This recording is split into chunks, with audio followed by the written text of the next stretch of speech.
Right, ఇక bus యాత్ర ఏ రూట్లో సాగుతుంది, ఎవరెవరిని కలవబోతున్నారు ముఖ్యమంత్రి వైఎస్ జగన్ అనేది సురేంద్ర మాకు అప్డేట్స్ ఇస్తారు. కోడుమూరు నుంచి లైవ్లో సిద్ధంగా ఉన్నారు. సురేంద్ర చెప్పండి, సో మూడవ రోజు ఎవరెవరిని కలవబోతున్నారు, ఏ రూట్లో బస్సు యాత్ర సాగబోతోంది, మీ దగ్గర ఉన్న ఇన్పుట్ చెప్పండి. ఎస్ఆర్ పూర్తిగా జగన్మోహన్ రెడ్డి మేమంతా సిద్ధమంటూ చేపట్టిన బస్సు యాత్ర మూడో రోజుకు చేరుకుంది. 2 రోజులకు కూడా విశేష జనాదరణ అయితే పొందిందని చెప్పాలి. ఎందుకంటే ఇచ్చిన షెడ్యూల్ కంటే కూడా చాలా ఆలస్యంగా నడుస్తుంది. ఎందుకంటే ప్రతి చోట కూడా దారిలో ప్రజలు నీరాజనాలు పడుతున్నారు. ఖచ్చితంగా జగన్మోహన్ రెడ్డి చూడాలంటూ వాళ్ళంతా కూడా వచ్చిన పరిస్థితి కూడా కనిపించింది. ఈ రోజు మూడో రోజుకి చేరుకుంది.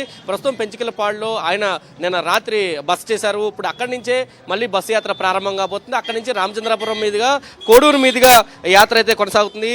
అంద్రి కెరవడి గోనిబండ్ల మీదుగా రాళ్లదొడ్డి వరకు కూడా ఈ యాత్ర అయితే మధ్యాహ్నం వరకు కొనసాగుతుంది. అక్కడ మధ్యాహ్నం ఆయన భోజన విరామం తీసుకుంటారు. తరువాత ఎమ్మిగనూరు సభ అనేది జరిగే పరిస్థితి ఉంటుంది. ఎమ్మిగనూరు సభకి కూడా దాదాపు కర్నూలు జిల్లాకు సంబంధించి పెద్ద ఎత్తున కార్యకర్తలంతా కూడా ఇక్కడికే చేరుకున్న పరిస్థితి కనిపిస్తుంది. ప్రస్తుతం కోడుమూరు ప్రాంతంలో మనమున్నాం. కోడుమూరు ప్రాంతం మొత్తం చూసుకుంటే కనుక మొత్తం అంతా కూడా ఈ రోడ్డు నుంచే జగన్మోహన్ రెడ్డి రాబోతున్నారు. ఇప్పటి వరకు జరిగిన రోడ్స్ యాత్రలన్నీ కూడా పూర్తిగా డబల్ రోడ్లో జరిగాయి. అయితే ఇక్కడ సింగిల్ రోడ్లో మాత్రమే యాత్ర రాబోతుంది. ఇప్పటి వరకు నేషనల్ హైవే మీద సాగిన బస్సు యాత్ర ఇప్పుడు సింగిల్ రోడ్లో రాబోతుంది. ట్రాఫిక్ కూడా చాలా కష్టంగా ఉంది. ఎందుకంటే డబల్ రోడ్లోనే జగన్మోహన్ రెడ్డి కాన్వే కదలడానికి చాలా సమయం పట్టిన పరిస్థితి చూస్తున్నాం. కానీ ఇక్కడ సింగిల్ రోడ్లోకి వచ్చిన తర్వాత ఇంకా మరింత ఫ్లోటింగ్ ఉండే అవకాశం కనిపిస్తుంది.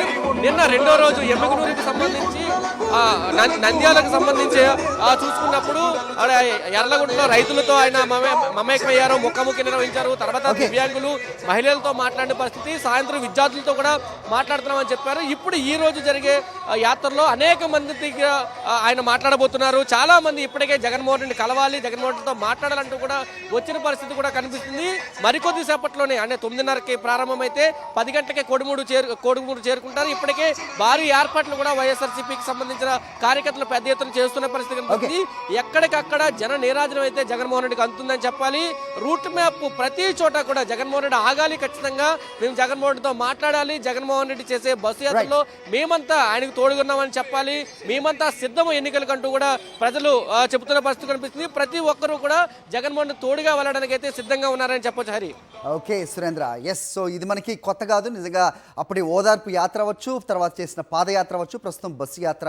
అడుగడుగున ప్రజలు ఆయన్ని కలవడానికి, చూడడానికి ఇష్టపడుతూ ఉంటారు. దాంతో ఆ యాత్ర ఆలస్యంగా అయితే ఖచ్చితంగా సాగుతుంది. మొన్న పొద్దుటూరు, నిన్న నంద్యాల, ఇవాళ ఎమ్మిగనూరులో సభలో ఆయన ప్రసంగించబోతున్నారు. ఈ మధ్యలో ఆయన ప్రజలతోటి అలాగే మేధావులతోటి ముఖాముఖి నిర్వహిస్తున్నారు.